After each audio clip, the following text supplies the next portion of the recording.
editorial Lo que Importa presenta El estado del arte con Vivi Encina. En el episodio de hoy, el resto no es música. Conversamos con Paolo Bortolameoli, director titular de la Orquesta Filarmónica de Santiago.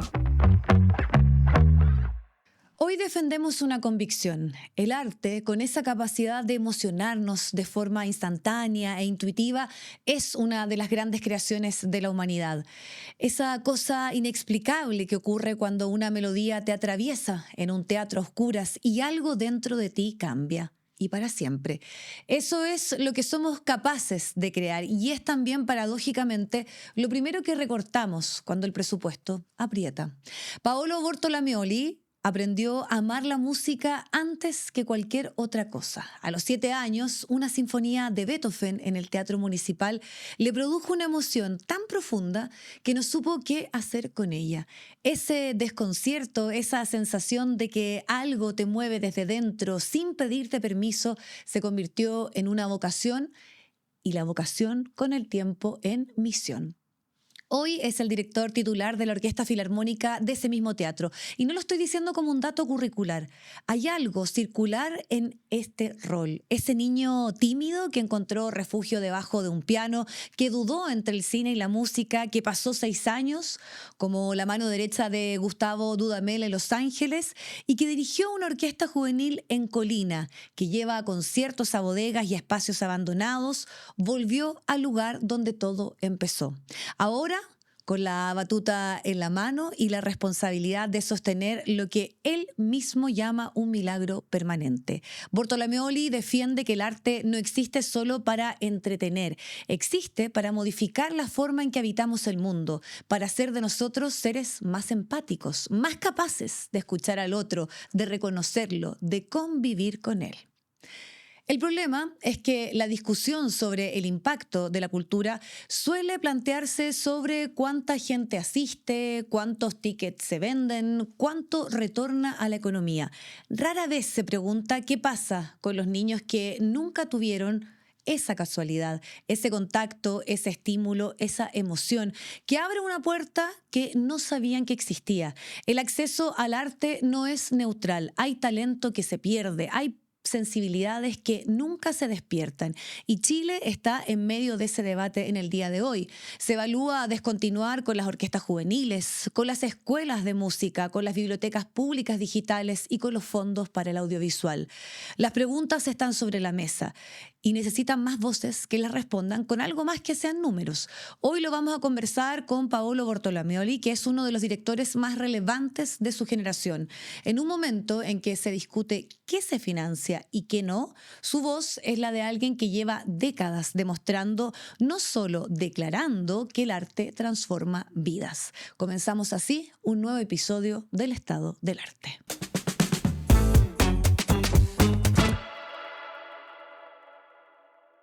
Paolo Bortolameoli, muy bienvenido al Estado del Arte. Además, felicitaciones, ya estás ejerciendo desde hace varios meses esta dirección titular de la Filarmónica de Santiago. Muchas gracias por la invitación. Y así es, ya soy director titular en funciones. Sí, ya has contado y es muy bonito todo ese ciclo del momento en que tuviste y fuiste al municipal a los 7 años y eso te interpela, has contado esa historia. Pero quiero partir con esta frase que te escuché: antes que cualquier cosa yo aprendí a amar la música. ¿Qué significa eso y cómo eso ha determinado un poco toda tu carrera? Yo creo que esa frase tiene más que ver con el hecho de que generalmente uno asocia que los músicos vienen como de familias de músicos o como desde el conocimiento de la música, desde lo que significa dedicarse a la música. Y la verdad es que yo me demoré más tiempo en eso que lo que significó para mí el impacto emocional de la música. O sea, yo me volví fanático de la música y lo sigo siendo desde muy niño, y creo que eso fue lo que de alguna forma determinó mi camino, en el sentido de que yo realmente lo que hago lo hago porque me resulta inevitable no amar la música. Lo que provoca en mí, lo que provoca en la gente, lo que me lleva a recordar, bueno, eso que dices tú, esa historia que he contado muchas veces de los 7 años, claro, pero tiene que ver con un vínculo sumamente afectivo con la música. Y después, claro, en el camino cuando yo dije yo quiero dedicar mi vida a esto, me fui haciendo de un poco del conocimiento de qué significa ser músico, Ujú. cuánto tienes que estudiar, el campo laboral, la competencia, qué sé yo, cosas como mucho más concretas. Sí. Pero el amor por la música es lo que fue primordial para que yo dictara un poco este camino. Este camino es primordial, te determina, pero ¿tú crees que hubiese sido distinto si no hubieses estado en una casa y en una familia donde la música siempre estuvo presente? Sí, yo creo que al final de cuentas uno siempre de alguna forma encuentra ¿cómo decirlo? Como sus estímulos, lo que te hace sentido porque finalmente te rodea algo de eso. No necesariamente la familia, puede ser un súper buen amigo que alguna vez te llevó a un concierto y eso te hizo un despertar, o un buen profesor, Mm. pero sin lugar a dudas yo creo que esa chispa que despierta en ti una fascinación por algo viene de un elemento externo. En mi caso sí, fue la familia, porque tanto en la casa de mi mamá como en la casa de mi papá se escuchaba mucha música clásica. Pero el ejemplo que te acabo de dar del amigo es justamente lo que le pasó a mi papá. Mi papá no venía de una familia que escuchara música clásica, para nada. Por lo tanto, no tenía de dónde sacar este amor de la música clásica en la casa. Y de hecho fue desde adolescente que un amigo lo llevó a escuchar un concierto de música clásica, uno de sus mejores amigos en el Teatro Municipal de Viña. Y cuando mi papá me contaba esa historia, se parecía mucho a la historia que pasó conmigo después cuando él me llevó, en el sentido de que es como el acto de que alguien que ama algo te lleva Sí. y te lo muestra y se da la suerte que te haga clic. Entonces, yo no diría que solo depende de la familia, pero Ujú. por supuesto en mi caso contribuyó muchísimo, pero sí depende de que tengas la fortuna de que te cruces con algún tipo de guía y que esa guía sea tan elocuente en su compartir, en su entusiasmo, en su conocimiento o en su pasión, que a ti como que te dice, ¿cómo es que no había visto esto antes? Exacto, claro. Me gusta que tú lo expreses y de alguna manera lo estés expandiendo de forma constante en todo tu trabajo por masificar y por llevar a nuevas audiencias la música clásica, porque todavía sentimos que el arte o la belleza está más asociado a un lujo que a una expresión de las emociones. Sí, no. Ya, a ver, entremos Entiendo, en eso. sí, entremos en eso, me parece un tema súper importante. Creo que tendemos a pensar que hay cierto tipo de arte que está como relegado a cierto tipo de personas. Sin Mm. embargo, la abstracción de esos artes uno los encuentra en cualquier tipo de manifestación y ahí uno entiende que no le pertenece a solamente una persona, sino que a todo el mundo. ¿A qué me refiero? La música es música. No es que la música clásica sea distinta a Ujú. otro tipo de música. Literalmente no lo es. Se construye de sonidos, se construye de instrumentos, de acordes, de melodías, de ritmos. O sea, de puros elementos que uno reconoce musicalmente porque pertenecen a un lenguaje que es absolutamente universal. Y no estoy tratando de vender la música clásica con decir esto. Estoy diciendo que es literalmente así. Y Así que es como el antecedente a todas las otras expresiones de la música popular, o sea, del rock, o sea, en el fondo hay una conversación pero permanente. es eso sí, ojo que es una conversación, porque es cierto que hay mucha música que se ha alimentado a la música clásica, pero tampoco es falto de verdad decir que la música clásica se ha alimentado de otras músicas también. Por Sí. ejemplo, el folclore. Los grandes compositores clásicos, hablamos qué sé yo, un Bach, un Schubert, un Mozart, un Beethoven, que son nombres que te suenan. Ujú. Todos esos músicos se inspiraron en música folclórica también. O sea, ellos tomaban música folclórica y la adaptaban a su propio lenguaje porque su amor por la música folclórica era latente. Por Sí. eso es que uno puede encontrar, por ejemplo, un símil campesino al vals vienés, que es el Ländler, en música de Mozart, de música de Schubert, por supuesto música de Gustav Mahler, pero es porque esa música les despertaba una fascinación. En el siglo XX hay un compositor emblemático tremendamente relevante para la música clásica, que es Bela Bartók, compositor que justamente lo que iba a hacer era irse al campo a recolectar estos sonidos y iba con un artefacto tecnológico muy primitivo Sí. que grababa estos sonidos y después llegaba a su casa y los transcribía. Y esos sonidos que transcribía, que venían de los violinistas del campo, digamos, o de los cantos guturales de los Ujú. campesinos, esos se transformaban en la semilla germinal importantísima de las melodías que después él utilizaba en su música. Entonces, este diálogo es permanente, pero yendo un poquito más lejos, o sea, no tan lejos en realidad, cuando hablamos de este como elitismo que decías tú, claro, Sí. uno tiende a pensar que tener un cuadro pintado por un pintor famoso te viste, ¿no?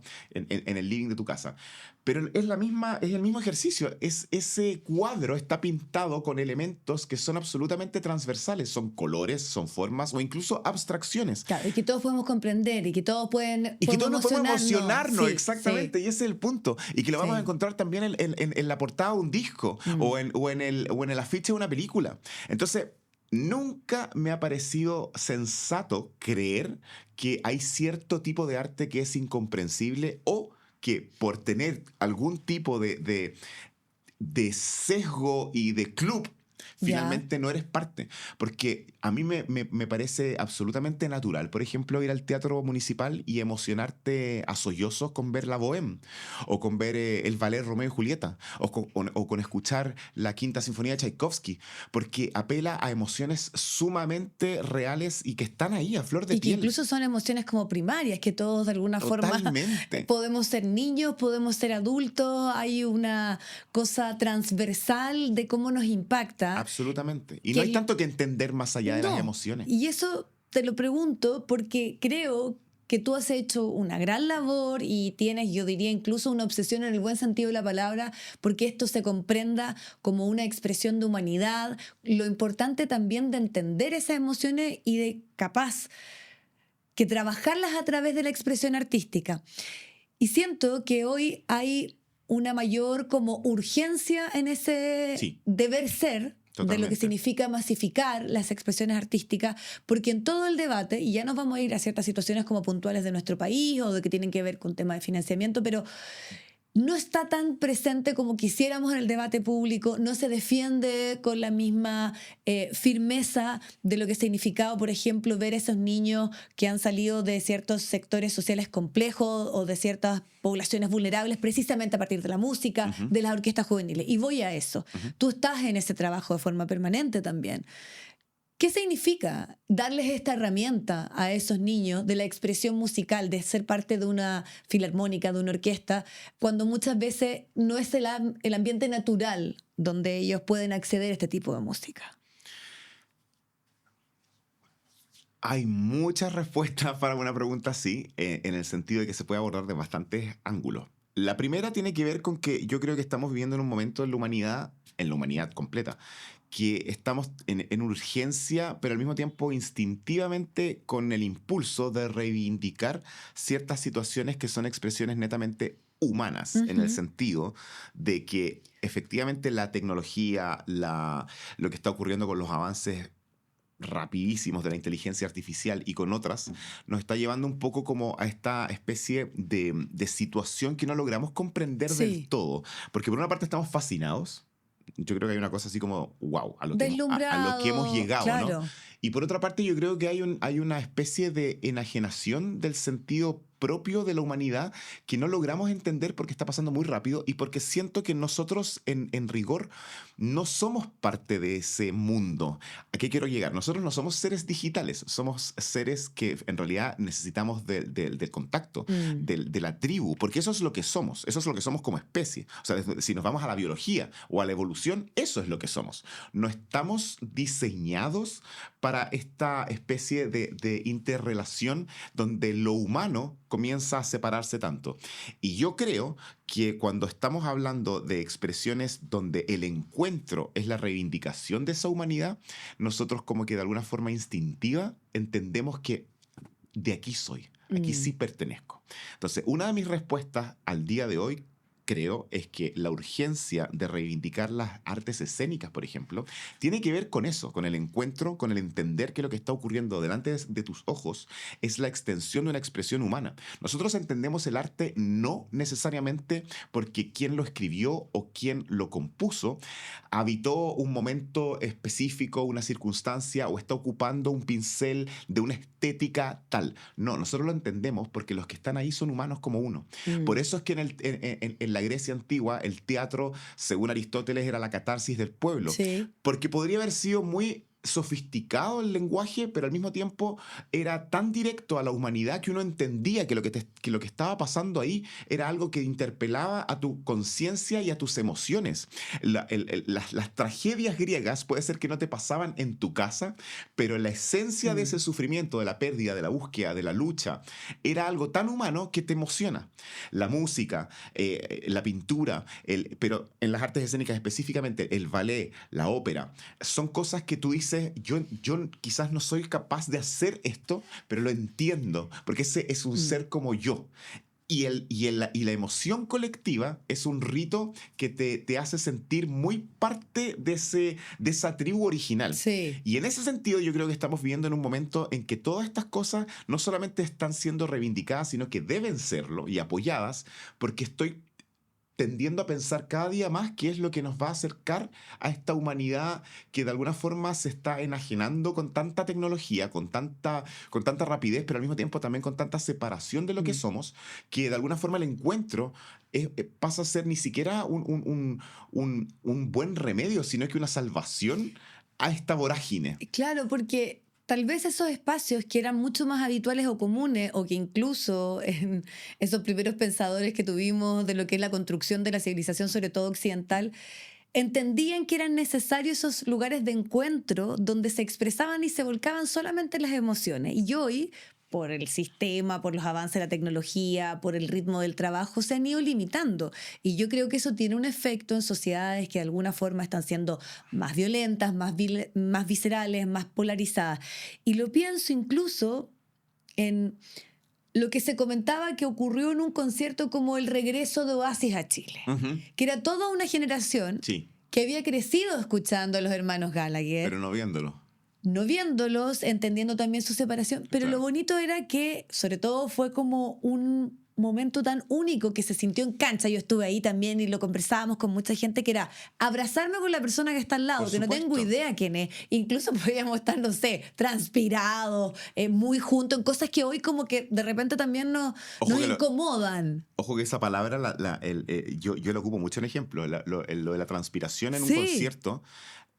Yo sé que uno lo ocupa como un poco a veces para describir lo quizás desagradable que puede hacer. Exacto. Y yo creo que es todo lo contrario. Claro, yo creo que la transpiración conjunta por un puro objetivo, que es escuchar al artista que escuchaste en tu soledad, en tu auto, en tus llantos, en tus pérdidas, en tus relaciones, con tus amistades, pero ahora te juntaste con miles de personas que son iguales que tú, y esa transpiración aflora por esa necesidad de moverte, esa corporalidad, es tan increíblemente primitivo en el más bello de los sentidos, más lindo de los sentidos, que te vuelve a recordar, esto es lo que somos. Exacto. Somos esta especie, esta es lo que somos.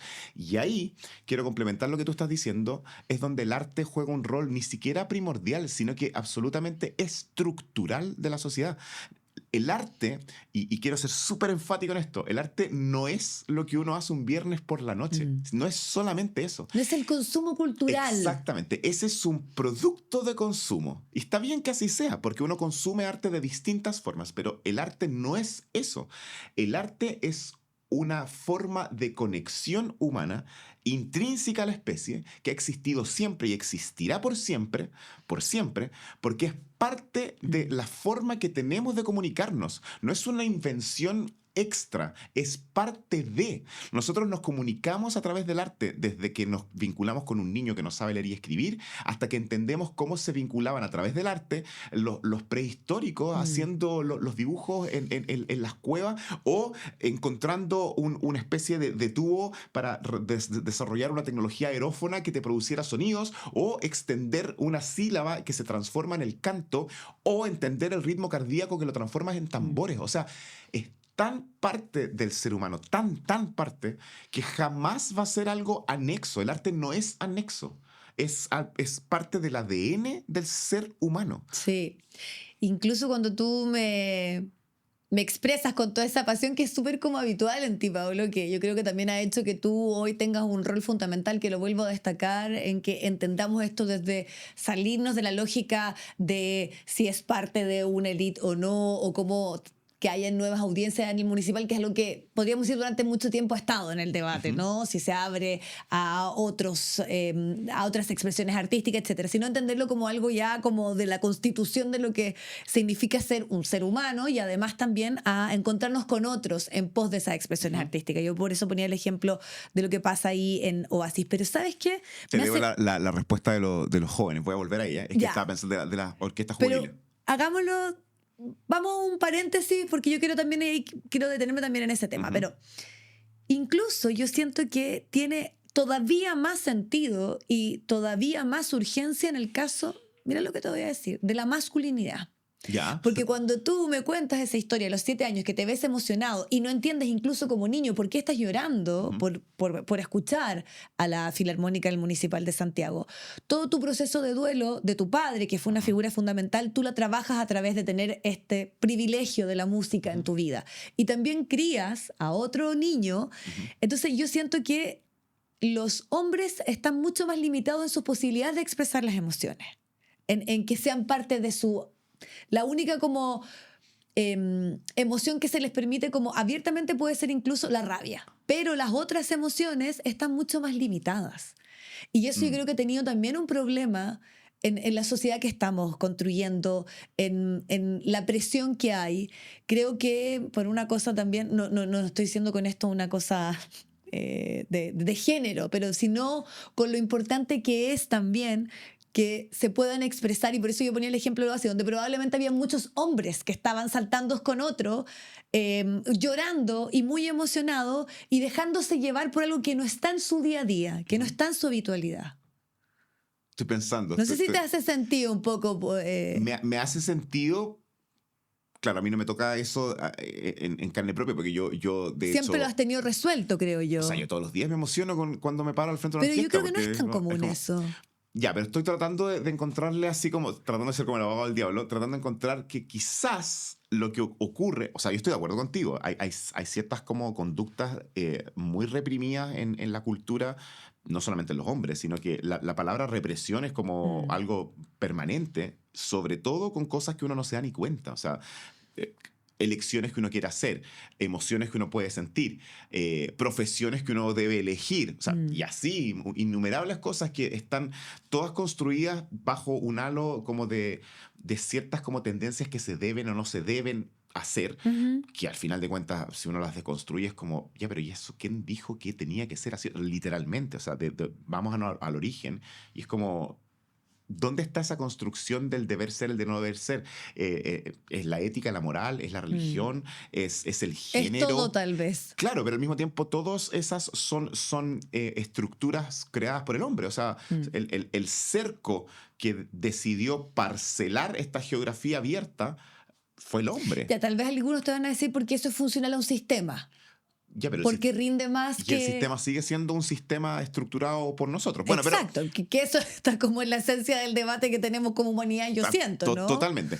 Pero ahora quería ir a otro ejemplo, un contraejemplo, que es como que cómo manifestamos... Es que yo te juro que tengo una obsesión con esta cosa de que la gente a veces no se da cuenta que el arte realmente es algo demasiado presente en tu día a día. Entonces yo decía, ya, ok, puede ser que la emoción liberada desde la lágrima, como dices tú, o de la lágrima que se justifica por una emoción quizás menos propia de lo que uno asocia a la masculinidad, sea lo que ocurre al día a día. Sin embargo, igual te emocionan cosas, quizás no con una lágrima, pero te emocionan cosas día a día que sí tienen que ver con el arte. Por ejemplo, tú vistes tu casa con cosas que te hacen sentido desde un punto de vista estético. Sí. O sea, desde la pintura de tus paredes hasta los cuadros que eliges. Te vistes de una forma que es estética. El color de tu auto es una decisión estética. La música que estás escuchando al trabajo es una decisión estética. La serie en Netflix que vas a ver en la noche con tu pareja o solo también es una decisión estética.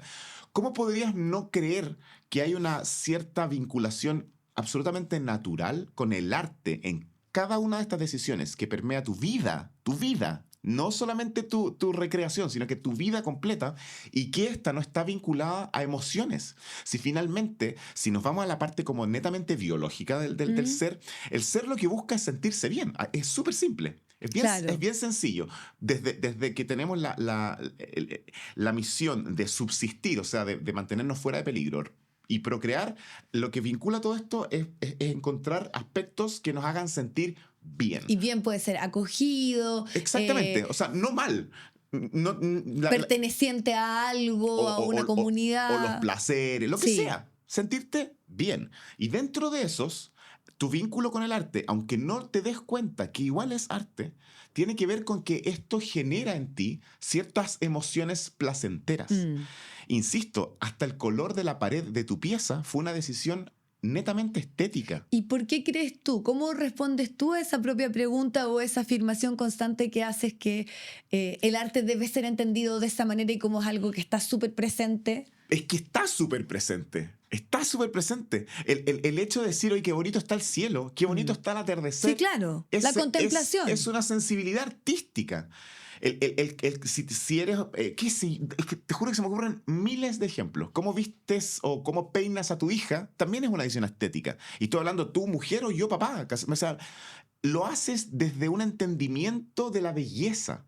Entonces, yo creo que el error está en que la jerarquía absolutamente arbitraria que se le da a los productos artísticos te hace pensar equívocamente que hay ciertas cosas que es arte y otras que no lo son. Y yo no lo veo así. Finalmente, una sinfonía o una ópera te cuenta una historia. No, ¿O no es es deliberado, crees no, tú? yo creo que es un poco una construcción histórica. O sea, de hecho, el arte nació de una forma mucho más espontánea, como te digo. O sea, pintar una pared, o sea, una cueva, no estaba pensado para distinguirte de otros. Y aquí hay un punto. Obviamente que en la historia, tenemos la historia de la humanidad, en la historia de la civilización está esta cosa de la distinción.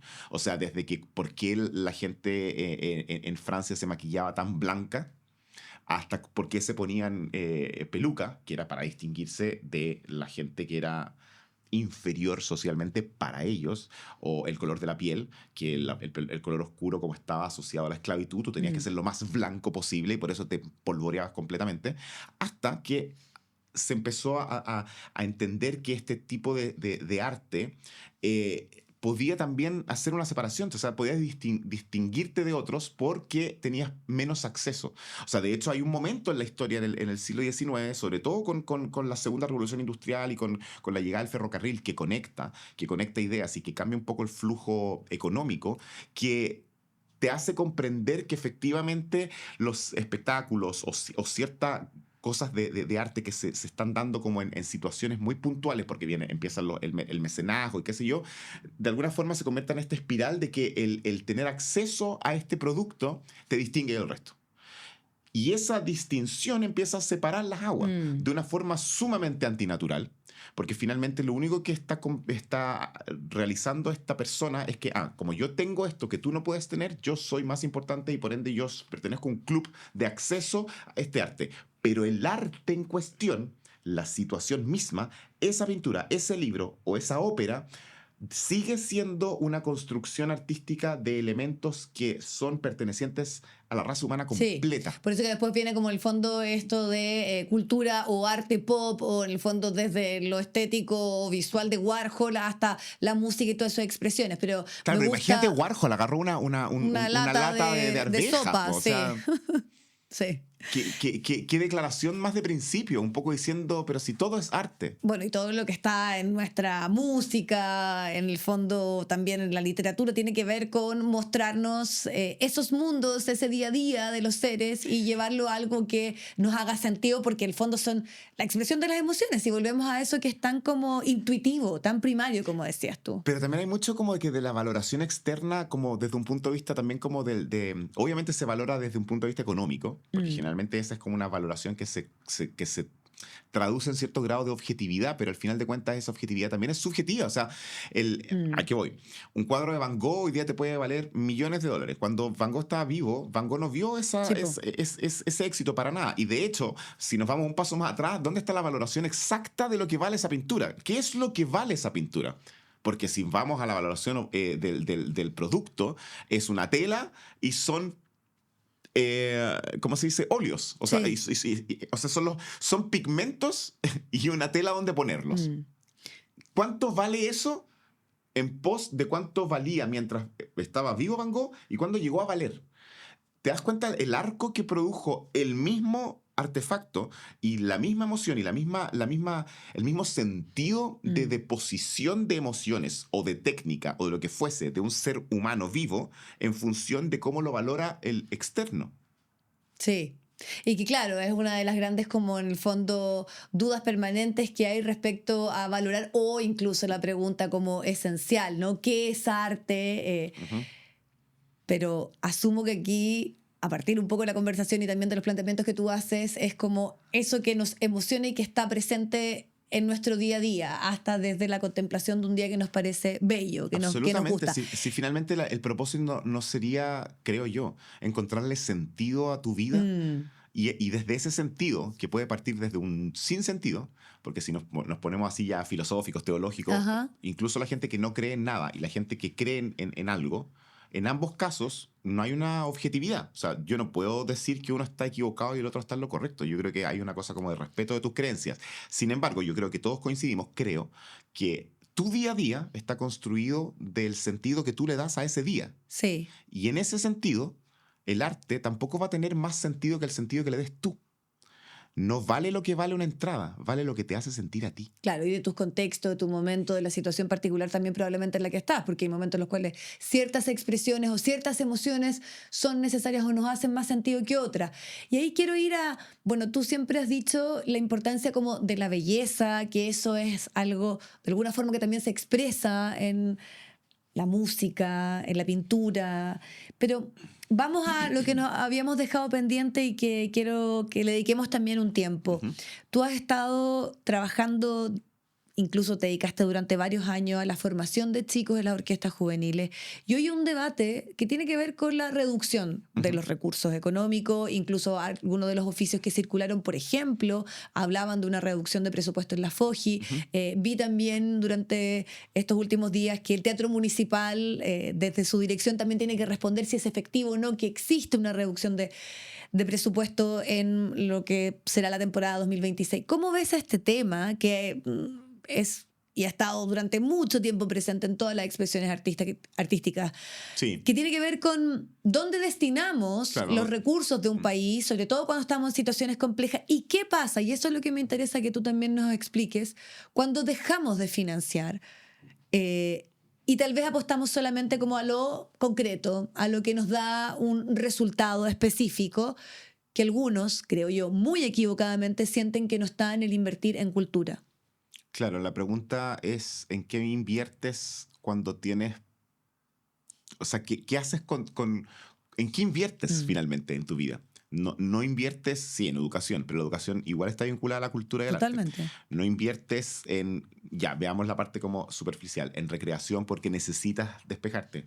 No inviertes en un libro si es que lees. No inviertes en Netflix o en la suscripción porque quieres ver una película, porque te llena y porque te emociona. O sea, me refiero, si somos súper como precisos, igual es un poco una trampa esa pregunta retórica de las prioridades, porque finalmente, igual, aunque no te des cuenta y aunque no lo aceptes, en los lugares donde tú inviertes, igual hay cultura y arte. Entonces, me parece arriesgado creer que esto se puede desprender como de un saco importante de prioridades. Yo creo que sí es una prioridad. Ahora, desde un punto de vista, como hemos hablado en toda la conversación, de qué es el arte, claro, si es que lo evaluamos solamente como el financiamiento de un bien de consumo que se va a destinar para algo que hacer un viernes en la noche, pudiese parecer que no tiene la misma prioridad que invertir en salud o invertir en educación, que por supuesto que son prioridades. Jamás diría que no.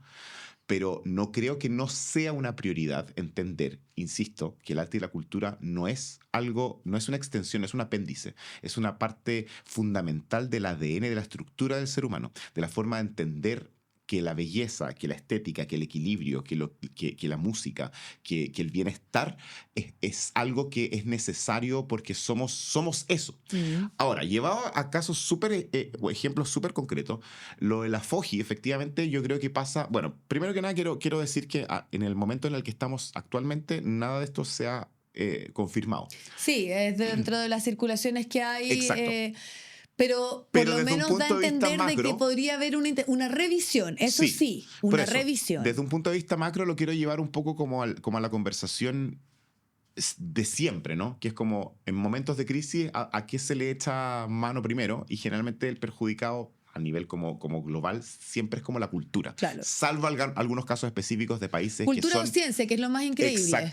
Sí, absolutamente. Ayer, de hecho, estaba hablando con una amiga científica y era exactamente lo mismo. Sí. Exactamente lo mismo. Porque me estaba hablando de toda la labor de divulgación, de la importancia, y claro, me decía, no, pero la ciencia es lo primero que se recorta. Yo le decía, le pasa lo mismo a la cultura. ¿Por qué? ¿Por qué dos cosas tan relevantes? Y cuando en el discurso y no siempre estoy hablando está solo de acá, decir que hay una apuesta y una mirada a largo plazo, donde son temas esenciales, que efectivamente miramos modelos donde se ha apostado en aquello, no sé, Surcorea, pero eso está en la retórica, pero en el día a día... En la retórica, sí, exactamente. Bueno, es lo primero a lo que echamos mano cuando hay que evaluar qué seguir financiando o no. Porque quizás todavía lo que falta es como ahondar en una conversación que sea transversal y no política. Es súper importante, yo creo, entender que estos temas no deben politizarse, sino que deben ser parte de como el entendimiento de qué es una sociedad sana, qué es una sociedad que evoluciona. Es una sociedad que netamente se enfoca en aspectos económicos o donde dentro de la movilidad económica también están presentes aspectos donde la ciencia y la cultura y el arte también son ¿Pero relevantes. te has dado cuenta que incluso hasta esa reflexión hoy es política?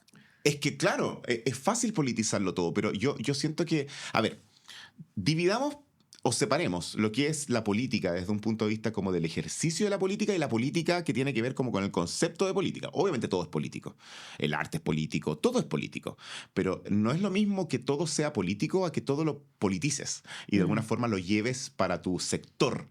Ahí es donde yo discrepo, porque finalmente sí, las conversaciones son políticas, sin lugar a dudas. Si el arte es sumamente político, el político ha sido contestatario, ha sido rebelde, ha sido denunciante, sin lugar a dudas. Pero eso no lo transforma en una bandera de lucha de un puro sector político.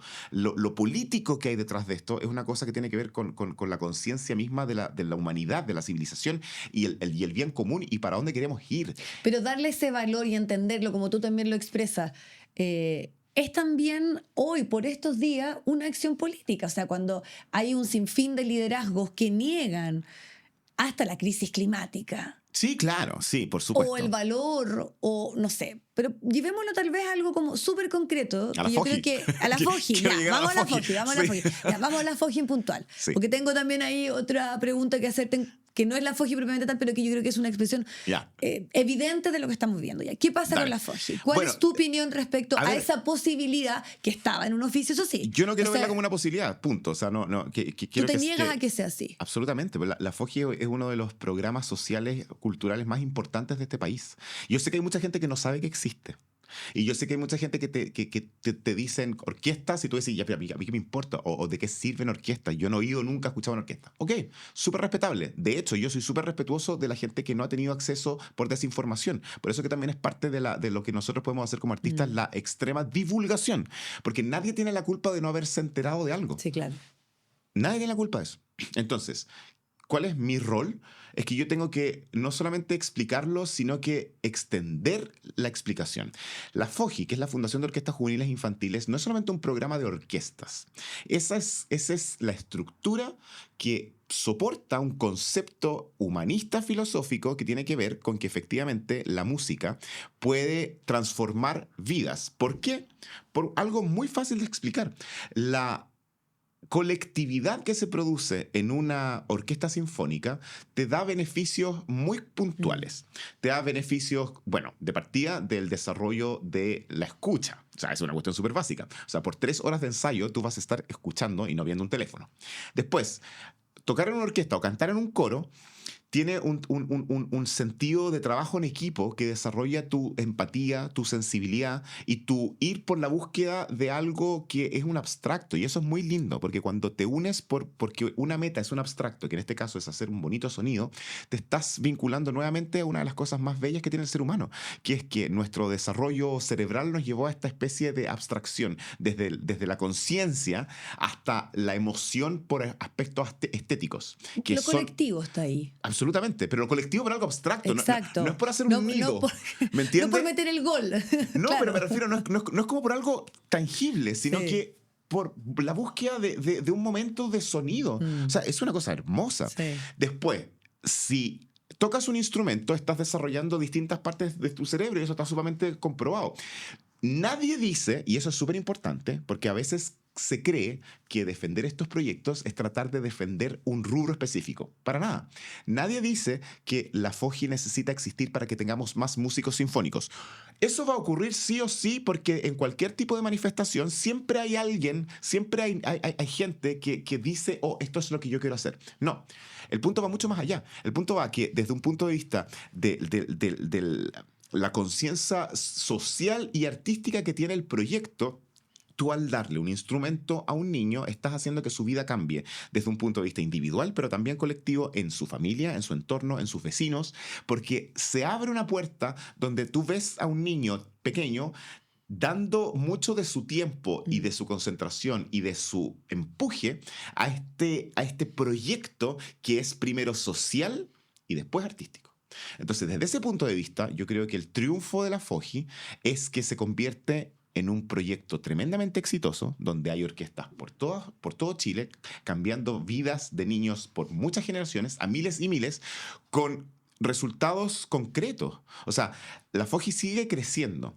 Eso exponencialmente permea al entorno. Al mismo tiempo, efectivamente, hay más voluntad de dedicarse al arte en algunas personas. Sigue una deuda importante de que efectivamente yo creo que el Estado tiene que apoyar a sus talentos, tiene que mostrarles que esto se puede, que si tú te quieres dedicar a algo y eres bueno, puedes hacerlo.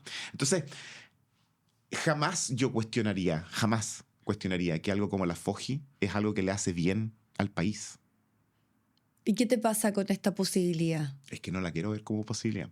Me rehúso a que eso sea una posibilidad. Creo que puede ser en este momento quizás falta de conocimiento de qué es la FOGI. E insisto, y está bien. No todo el mundo tiene que saber qué es la FOGI.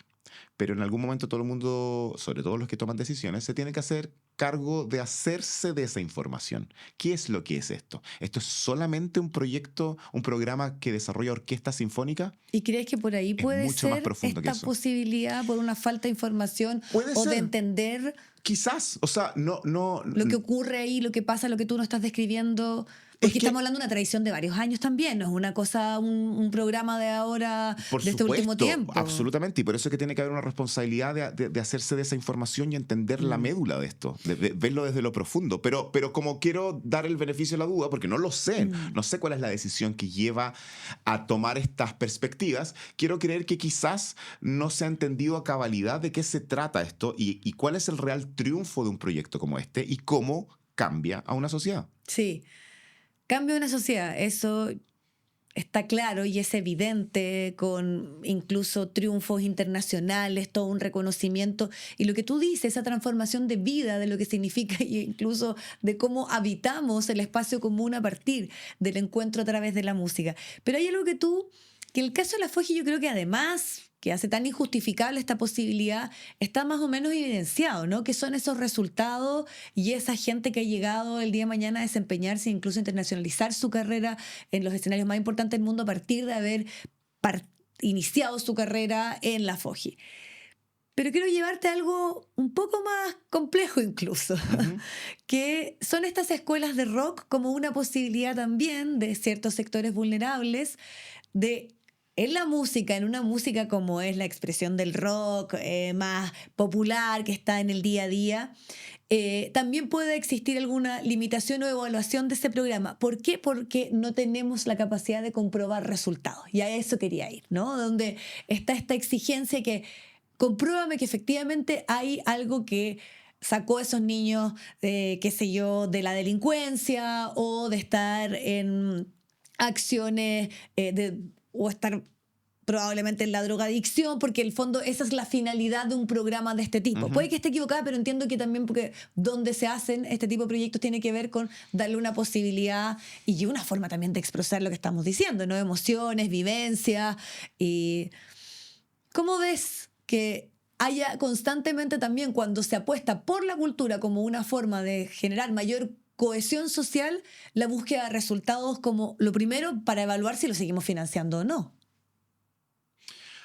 Estaba pensando que, claro, es que una cosa es hablar como de la búsqueda de resultados empíricos, así como hacer encuestas, a ver cuánta gente, o sea, cotejar datos, qué sé yo, años, qué sé yo, que la verdad es que desconozco si se han hecho o no y si se han hecho de la forma que debiesen hacerse, y no por eso creo que no debiesen hacerse, me parece correcto. Sin embargo, me cuesta creer que sea difícil de corroborar o de percibir que acceder a este tipo de programas lo que hace es de alguna forma darte una herramienta de liberación, finalmente. Porque, a ver, si tampoco estamos hablando de marcianos, o sea, todos hemos cantado, todos hemos pintado alguna vez, literalmente. Puede ser que seamos malos en ello, da lo mismo, cantas mal en la ducha, no importa, pero no creo que sea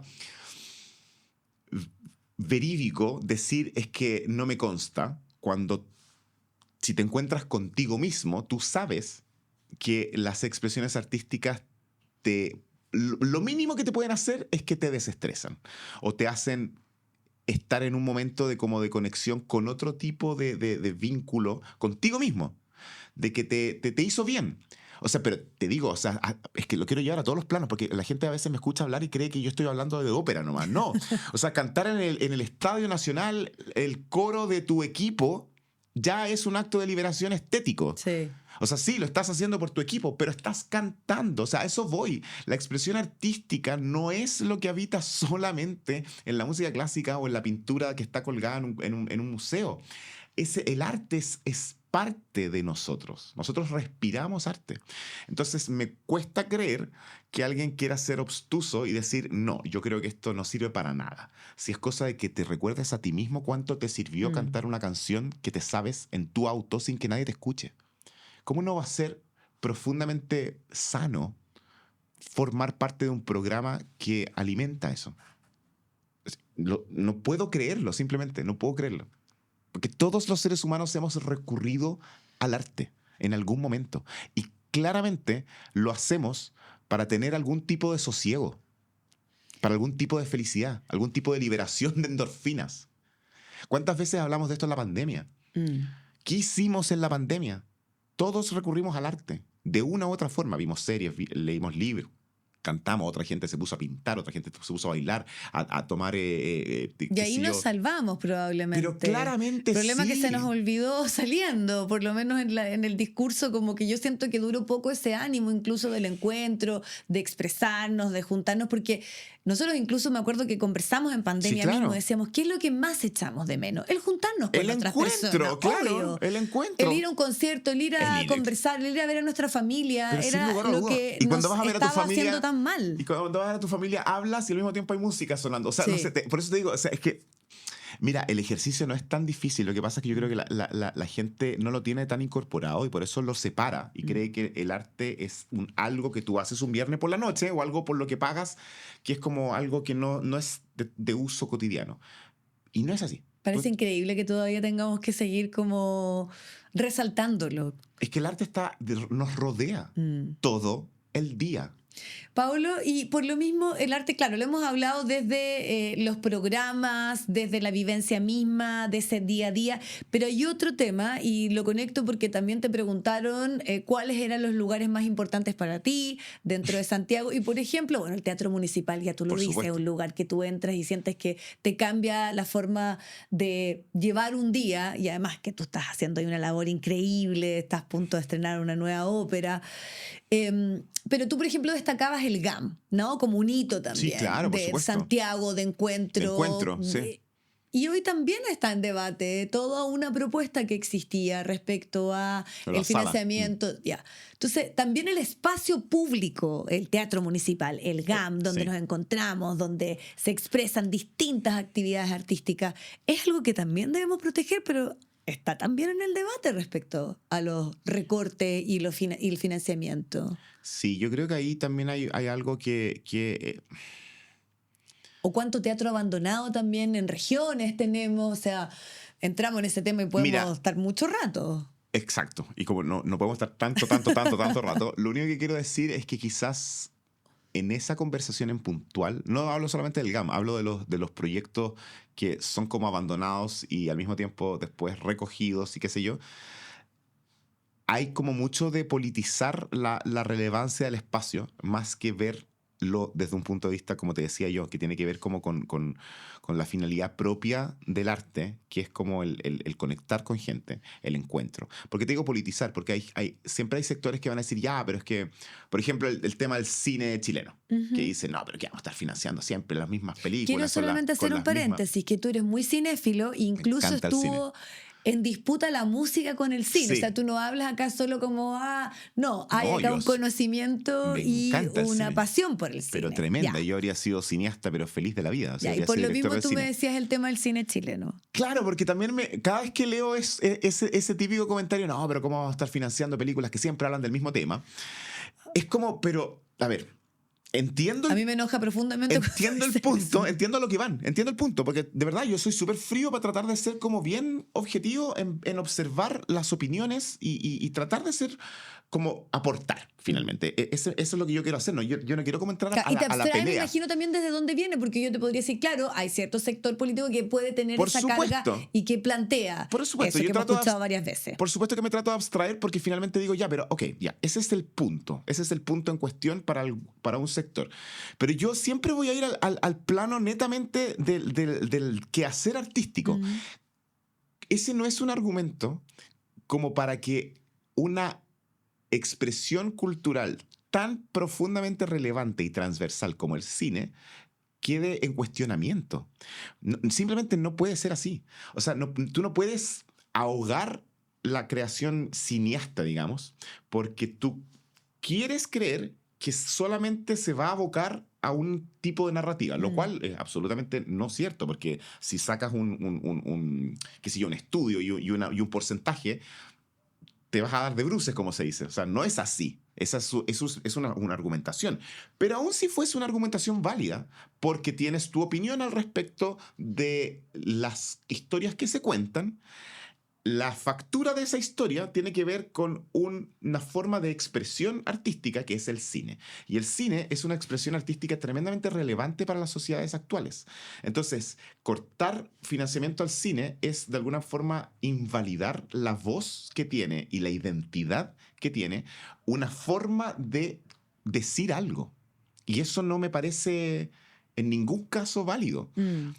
Porque si fuese por eso, también entonces tenemos que eliminar el rock, porque hay canciones de rock que son tremendamente insolentes. Estoy hablando de esto no por Chile, estoy hablando a nivel mundial. A nivel histórico, el rock siempre fue un problema por eso. ¿Es absurdo que tengamos que estar teniendo este debate a esta altura? Eso es lo que me llama la atención. Yo te escucho. Es que sí, no tiene sentido. Lo que te estoy tratando de decir es que, ok, voy a tratar de entender el porqué de... Claro, porque alguien puede llegar a decir o en el fondo argumentar... Claro, pero Vivi, eso ha existido siempre en la historia de la humanidad. O sea, la retórica como concepto, que es una cuestión que a mí me fascina, que es esta cosa como de cómo a través de las palabras tú puedes como disuadir, persuadir, bueno, se construye la realidad hoy. Estamos debatiendo de la posverdad, de las fake news, porque hoy es más difícil que nunca. Ya. Porque yo creo lo que me interesa creer. Claro, pero a la retórica le tenían miedo a los romanos. O sea, a eso voy. O sea, ha estado siempre. Siempre ha estado que el poder de la palabra o el poder del arte para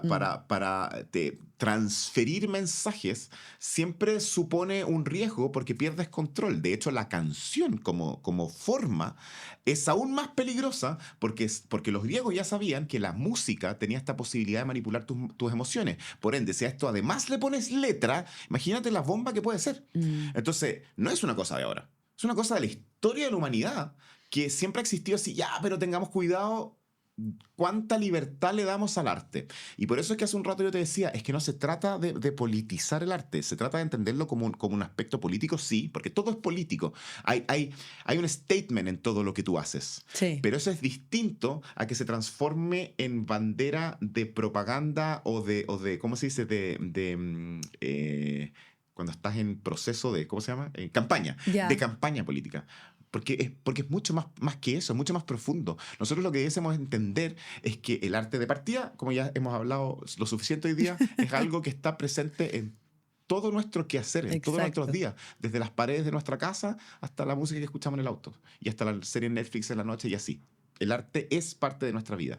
Y segundo, como tal, no puede estar supeditada a quién o no está a cargo de. Es algo que es transversal a la humanidad, y por ende hay que estar siempre como viendo ya cómo esto se mantiene, cómo esto se le da una continuidad. Y ahí, Paolo, a partir de la elocuencia además, pero sobre todo yo diría la pasión y el convencimiento, la forma que tú también has trabajado esto, ya sea en un podcast, en todas tus charlas, te he visto en México, en distintos lados, hablando del poder de las expresiones artísticas. ¿Qué responsabilidad sientes también por estos días? Como cerrando un poco todo lo que hemos estado hablando, de seguir empujando esto. Empujando siempre por la pasión que me produce el querer que la gente quizás descubra cosas que no tuvo tiempo o no tuvo el acceso a hacerlo, y que finalmente en ese contacto se den cuenta que había algo por descubrir. Y de ahí en adelante, pues puede gustarte o no gustarte. Ahora debo decir, spoiler, en general, me pasa que cuando yo llevo a una persona que no había ido nunca al Teatro Municipal, que absolutamente conmocionada, emocionada e impactada, e incluso arrepentida de no haber lo vivido antes.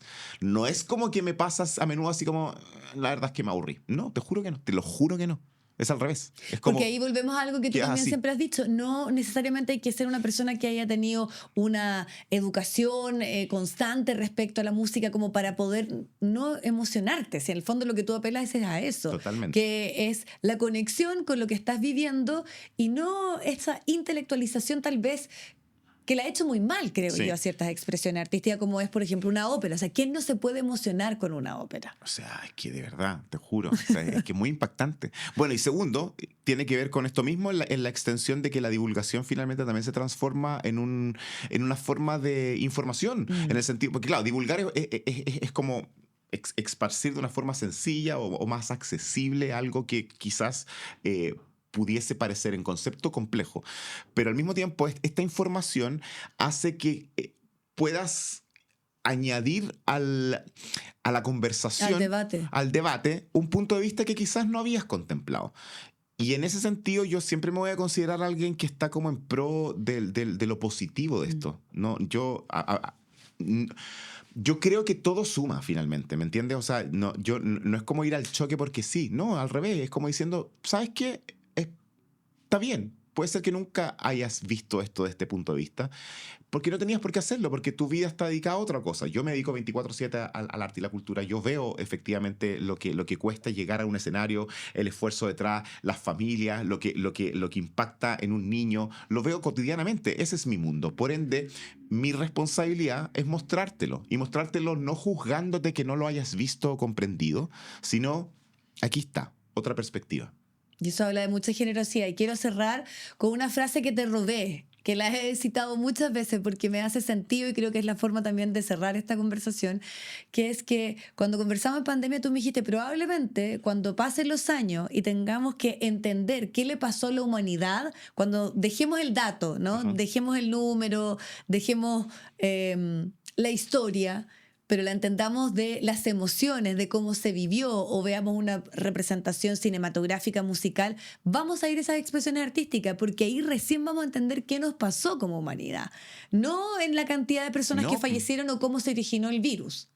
Totalmente. O sea, al final el arte sirve para eso, sirve para expresar lo que no se puede, o sea, lo inenarrable, al final, y no es un cliché decirlo, es eso. Si las palabras son súper limitadas. ¿A quién no nos ha pasado de que nos agarramos en una pelea en WhatsApp porque le diste un tono distinto? Y por más que le pongas emoticones para suavizar o darle un poquito un marco, tampoco es tan preciso. Y aún así, hablar uno con otro tampoco es tan preciso, porque finalmente la forma en que yo percibo tu tono, tu postura, tu corporalidad es subjetiva. Entonces, a la mezcla total hay que meterle algo más. Y eso es el arte, ¿no? El arte te llena de esa como el metalenguaje, que además es anterior al lenguaje. ¿Cómo no lo vamos a respetar y ver que es parte de nosotros mismos?